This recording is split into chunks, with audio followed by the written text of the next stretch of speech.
ಮೋದಿ ಅವರು ಇಲ್ಲಿಗೆ ಆಗಮಿಸಿದ್ದಾರೆ. The honourable prime minister of India Shri Narendra Modi ji, very happy welcome to you sir. आपको बहुत बहुत स्वागत.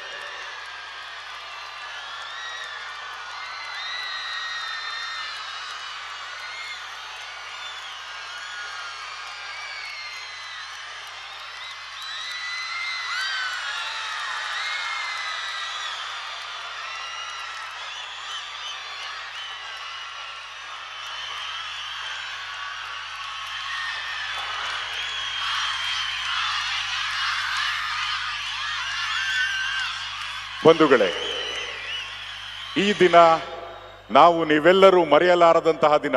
It's indeed an unforgettable day for all the devotees and the bhaktas. ಜೈ ಶ್ರೀ ಗುರುದೇವ್. ತಮಗೆಲ್ಲರಿಗೂ ಶ್ರೀ ಆದಿಚುಂಚನಗಿರಿ ಮಹಾಸಂಸ್ಥಾನ ಮಠ